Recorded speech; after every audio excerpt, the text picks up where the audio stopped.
कमल जी, आप जो कह रहे हैं ना, जैसे कलेक्टर और जो जिला शिक्षा अधिकारी हैं, वो समिति क्यों भंग करना चाहिए? वो मेन रोड़ा है क्या? क्या परेशान? ये बड़ी बात है दर्शकों कि देख रहे हैं आत्मानंद के शिक्षक यहाँ बहुत सारे हैं।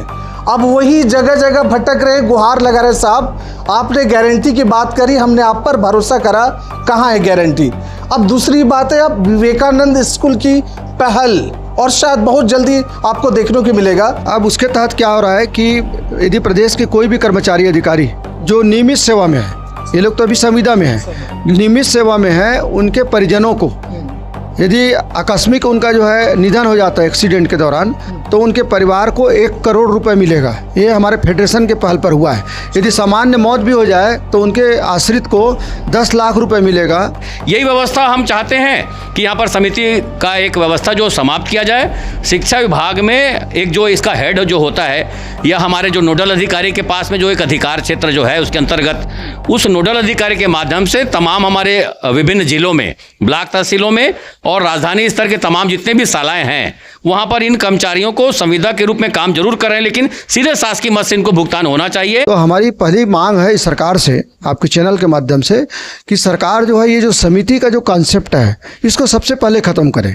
शिक्षक और कर्मचारी उनकी मांगों को लेके, 12 सूत्रीय मांगों को लेके आज यहाँ पर प्रदेश स्तरीय हमने बैठक आयोजित किया था। और आज यहाँ मीटिंग हो रही है, तमाम देख रहे हैं, सारे हैं और अनुभवी हैं।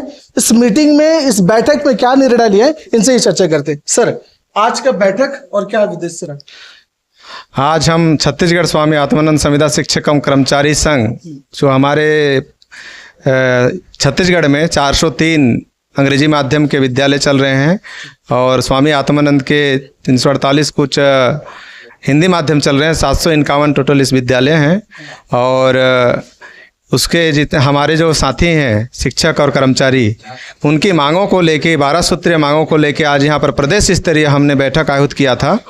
और इस बैठक में हम तमाम चीज़ों को लेके एक निर्णय लिए हैं कि विगत हमने कई 2 साल हो गए, 6 साल हो गए, हमने लगभग सभी प्रकार के ज्ञापन को मंत्रियों को, कलेक्टरों को, शासन प्रशासन को सौंपा, लेकिन आज पर्यंत किसी प्रकार का हमारा मांग पूरा नहीं हुआ है। तो अब हम ये रणनीति तय किए हैं हमारे छत्तीसगढ़ कर्मचारी अधिकारी फेडरेशन के साथ मिलकर।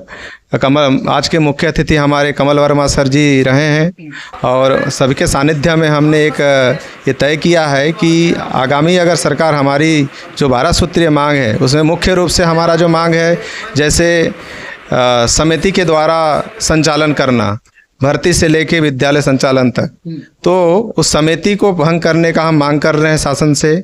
मध्य प्रदेश में जो नियम लागू हुआ था संविदा कर्मियों का, वो नियम हमारे छत्तीसगढ़ में भी लागू हो जाए। और तीसरा है हमारा EPF कटना कम से कम शुरू हो जाए। इस प्रकार से हम तमाम मांगों को लेके, 12 सूत्रीय मांग को लेके हम आज ये रणनीति तय किए हैं कि सरकार अगर हमारी किसी प्रकार का मांग को पूरा नहीं करती है तो हम आगामी आने वाले दिनों में चरणबद्ध तरीके से आंदोलन करने में बाध्य होंगे और आंदोलन करेंगे। कमल वर्मा जी, पिछले बार भी फेडरेशन में आप सामने आए थे और सरकार आपकी बातें बड़े ध्यान से सुनते हैं और मानते भी हैं। इस बार इन आत्मानंद के लिए क्या योजना बना दी है आपने? देखिए, योजना बनाने वाली बात नहीं है, योजना तो सरकार ने बनाई है ना। और ये सिर्फ हमारे प्रदेश के लिए गौरव का विषय नहीं है। स्वामी आत्मानंद स्कूल ये पूरे देश में चर्चा का विषय रहता है। छत्तीसगढ़ में स्वामी आत्मानंद स्कूल के बारे में आज आपको बता दूं कि छत्तीसगढ़ कर्मचारी अधिकारी फेडरेशन के साथ लगभग 135 संगठन जुड़े हुए हैं।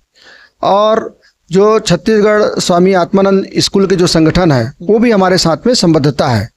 जो अभी दुर्योधन यादव जी बता रहे थे, ये लोग आज प्रथम बैठक यहाँ पर रखे हैं क्योंकि मात्र 2 साल बचा हुआ है, 2-2.5 साल। तो ये लोग भी चाहते हैं कि काफ़ी पढ़े लिखे बच्चे हैं, वेल क्वालिफाइड हैं और समिति के माध्यम से इन लोगों की नियुक्ति हुई है। तो ये जो 12 सूत्री मांग को लेकर ये लोग आज यहाँ बैठक रखे थे, हमको भी आमंत्रित किए थे क्योंकि हम फेडरेशन के संयोजक हैं। तो हमारी जिम्मेदारी है कि हमसे जो जुड़े हुए संगठन है, वो यदि कोई विपत्ति में है या उनकी कोई जायज़ मांग है, उसका समर्थन करना वो हम करते आ रहे हैं और भविष्य में भी करेंगे। कॉन्सेप्ट है, इसको सबसे पहले ख़त्म करें। जो समिति के माध्यम से जो नियुक्तियां ये लोग कर रहे हैं, तो नियुक्ति जो कर रही है, तो ये सरकार जो है पहले इसको भंग करे। भंग करने के बाद में डायरेक्ट इसको जो है ई कोर्स के माध्यम से, जैसे अन्य संविदा कर्मचारी है इस प्रदेश में, उनको जो है उनका जो वेतन है वो ई कोष के माध्यम से उनको भुगतान होता है। तो इन लोगों का ये मांग जो है बिल्कुल जायज़ है, हम बिल्कुल इनका पुरजोर समर्थन करते हैं।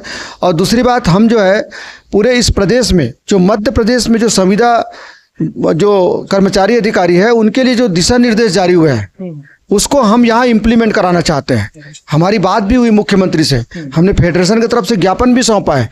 यदि वो आदेश छत्तीसगढ़ के माध्यम से भी यदि जारी हो जाता है तो लगभग 50% समस्याएं ऐसी समाप्त हो जाएगी इसमें। कमल जी, आप जो कह रहे हैं ना, जैसे कलेक्टर और जो जिला शिक्षा अधिकारी हैं वो समिति क्यों भंग करना चाहिए, वो मेन रोड़ा है क्या परेशानी? नहीं, निश्चित रूप से भाई, आप जो है एक समिति के माध्यम से आप कर्मचारियों को रख रहे हैं, आप डायरेक्ट शासन के माध्यम से नहीं रख रहे हैं।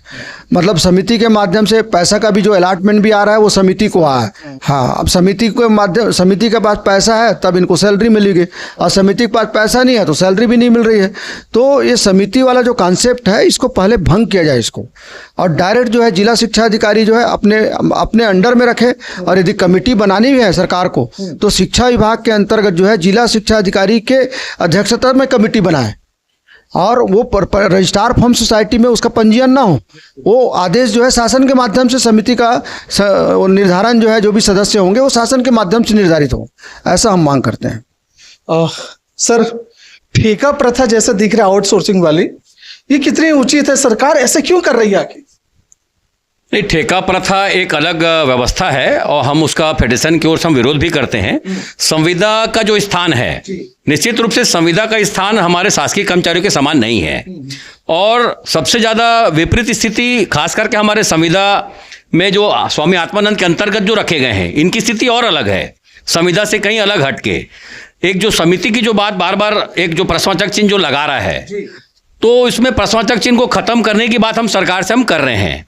आज की जो बैठक का हमारा प्रमुख एजेंडा और मुद्दा यही है कि जिस प्रकार से अन्य विभागों में संविदा के अंतर्गत जो कर्मचारी काम करते हैं, सीधे शासकीय कोष से जो डीडीओ पावर जिस अधिकारी को होता है उधर वहाँ से इनको भुगतान होता है। यही व्यवस्था हम चाहते हैं कि यहाँ पर समिति का एक व्यवस्था जो समाप्त किया जाए। शिक्षा विभाग में एक जो इसका हेड जो होता है या हमारे जो नोडल अधिकारी के पास में जो एक अधिकार क्षेत्र जो है उसके अंतर्गत उस नोडल अधिकारी के माध्यम से तमाम हमारे विभिन्न जिलों में, ब्लॉक तहसीलों में और राजधानी स्तर के तमाम जितने भी शालाएँ हैं वहाँ पर इन कर्मचारियों को संविदा के रूप में काम जरूर कर रहे हैं, लेकिन सीधे शासकीय मद से इनको भुगतान होना चाहिए।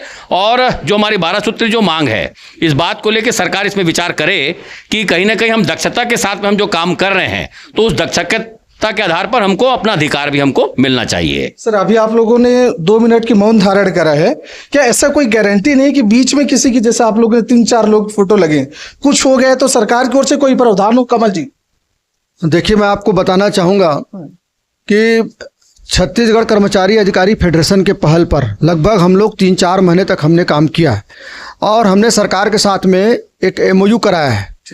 अब उसके तहत क्या हो रहा है कि यदि प्रदेश के कोई भी कर्मचारी अधिकारी जो नियमित सेवा में है, ये लोग तो अभी संविदा में है, नियमित सेवा में है, उनके परिजनों को यदि आकस्मिक उनका जो है निधन हो जाता है एक्सीडेंट के दौरान, तो उनके परिवार को 1 करोड़ रुपए मिलेगा। ये हमारे फेडरेशन के पहल पर हुआ है। यदि सामान्य मौत भी हो जाए तो उनके आश्रित को 10 लाख रुपए मिलेगा, और यदि मान लो विकलांग हो जाता है तो 60 लाख रुपए हम लोग उस बैंक के माध्यम से हम लोग उस शासकीय सेवक के परिजनों को दिलाएंगे।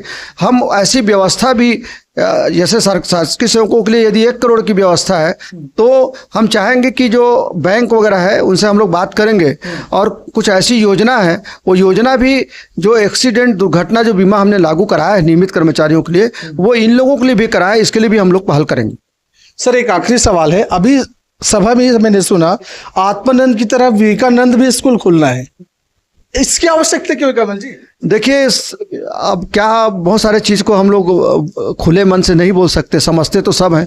सबसे ज़्यादा तो बुद्धिजीवी वर्ग तो हम ही लोग हैं, कहा मानते हैं पूरे प्रदेश में, देश में है भी है, इसमें डाउट नहीं है, और बेबाकी से आप रखते भी हैं बातें, इसलिए मैंने पूछ लिया। बेबाकी से मैं रखता हूँ, सीधी बात है कि पूर्व सरकार ने स्वामी आत्मानंद जी के नाम से संचालित किए, अब इनको लग रहा है कि एक और महापुरुष हैं विवेकानंद जी, उनके नाम से रखें, है ना। लेकिन हम ये चाहते हैं विवेकानंद जी के नाम से रखो, स्वामी आत्मानंद जी के नाम से रखो या कोई इंटरनेशनल महापुरुष उनके नाम से रखो, रखिए, हम आपका स्वागत करते हैं। लेकिन आप जो है शासकीय सेवकों की तरह इन लोगों की नियुक्ति करिए।